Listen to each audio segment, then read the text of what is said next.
अच्छा जी, अब हम देखें, अगर हम बात करें वेरिएबल कॉस्टिंग के पॉइंट ऑफ व्यू से, तो हमने उसमें यूजिंग कंट्रीब्यूशन मार्जिन अप्रोच यानी कि फॉर्मेट यूज़ करना है। अच्छा ये देखें, ये दोनों फॉर्मेट्स के जो है ना, ग्रॉस मार्जिन और कंट्रीब्यूशन मार्जिन, ठीक है, ये ऑलरेडी आप कर चुके हैं। अगर हम बात करें CGS में आपने किया था वो क्रॉस मार्जिन इनकम स्टेटमेंट्स बनाई थी ना, याद हो उसके बाद, तो वो ग्रॉस मार्जिन फॉर्मेट था। और ब्रेक इवन एनालिसिस में हमने बड़ा क्लैरिटी से कंट्रीब्यूशन मार्जिन अप्रोच को भी डिस्कस किया। खैर अच्छा, मैं रीजनिंग डिफ़ाइन करता हूँ कि यहाँ पे ग्रॉस मार्जिन फॉर्मेट क्यों यूज़ होता है। हमने एक बात कही कि मैंने आपको बड़ी क्लैरिटी से बात बताई कि हमने मैन्युफैक्चरिंग एब्जॉर्प्शन के अंदर मैन्युफैक्चरिंग वेरिएबल और फिक्स्ड कॉस्ट को कंसिडर करना है। अच्छा, अब मैन्युफैक्चरिंग की टर्म है, और ये जो डिस्टिंक्शंस होती हैं मैन्युफैक्चरिंग और नॉन मैन्युफैक्चरिंग कॉस्ट की, वो सेंट्रल है, वो मेन है एब्जॉर्प्शन कॉस्टिंग के अंदर। अब क्योंकि ये हाईलाइट की जाती है ग्रॉस मार्जिन फॉर्मेट के अंदर, तो इस वजह से एब्जॉर्प्शन कॉस्टिंग में ग्रॉस मार्जिन अप्रोच को हम यूज़ करते हैं वाइल कैलकुलेटिंग दी इनकम्स। ठीक है जी, ऑपरेटिंग इनकम को कैलकुलेट करने के लिए।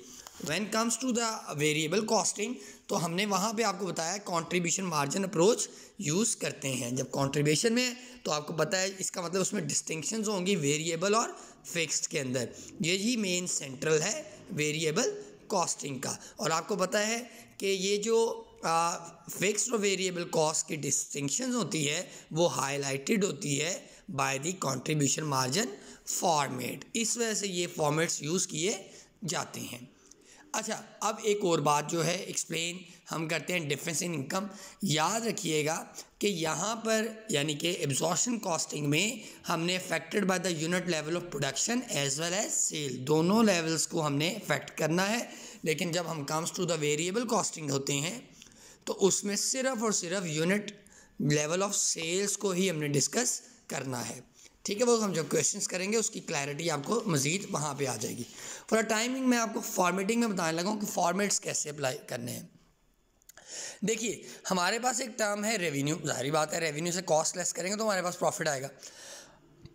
अब वेरिएबल कॉस्टिंग के अंदर आपको पता है कि हमने सिर्फ मैन्युफैक्चरिंग करनी है एक बात, और दूसरी पॉइंट बात ये है कि इसमें हमने जो सिर्फ वेरिएबल मैन्युफैक्चरिंग कॉस्ट को इंक्लूड करना है। तो इस वजह से यहाँ पे जो कॉस्ट ऑफ गुड्स सोल्ड आएगा वो वेरिएबल पर्सपेक्टिव आएगा। हमने ये भी बात जहन में रखनी है। अच्छा, अब बिगनिंग इन्वेंट्री अगर होगी कोई, उसमें ऐड करेंगे वेरिएबल मैन्युफैक्चरिंग कॉस्ट। ठीक है, हमारे पास आएगा cost of goods available for sale, उसमें से लेस करेंगे ending inventory.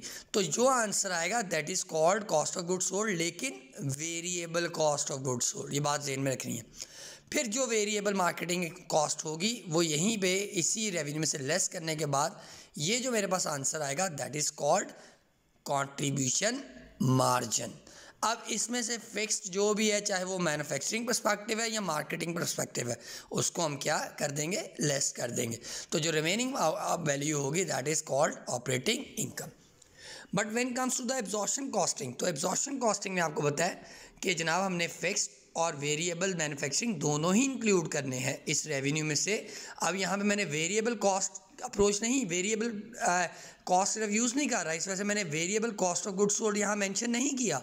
I have mention here cost of goods sold. अब बिगनिंग इन्वेंट्री, वेरिएबल कॉस्ट जो है मैन्युफैक्चरिंग, फिर उसमें से जो आपकी एलोकेटेड होगी मैन्युफैक्चरिंग कॉस्ट फिक्स्ड, उसको ऐड करेंगे तीनों चीज़ों को, तो मेरे पास जो वैल्यू आएगी वो cost of goods available for sale.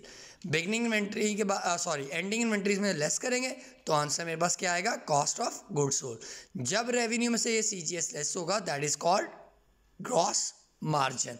इसमें से फिर जितनी वेरिएबल कॉस्ट है आइदर इट्स जितनी वेरिएबल कॉस्ट है मार्केटिंग पर्सपेक्टिवली, ठीक है, और फिक्स्ड मार्केटिंग पर्सपेक्टिवली, वो हम इसमें क्या कर देंगे, लेस कर देंगे। तो रिमेनिंग मेरे पास ऑपरेटिंग इनकम आ जाएगी।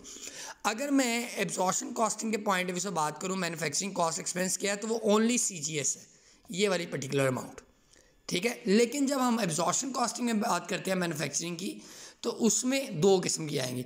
एक तो आपके पास variable cost of goods sold आएगी, ये क्योंकि मैन्युफैक्चरिंग के पॉइंट ऑफ व्यू से, और एक जो फिक्स्ड मैन्युफैक्चरिंग कॉस्ट आपकी होगी। इन दोनों वैल्यूज़ को जब आप ऐड अप करेंगे तो आपके पास मैन्युफैक्चरिंग कॉस्ट एक्सपेंस कैलकुलेट होगा।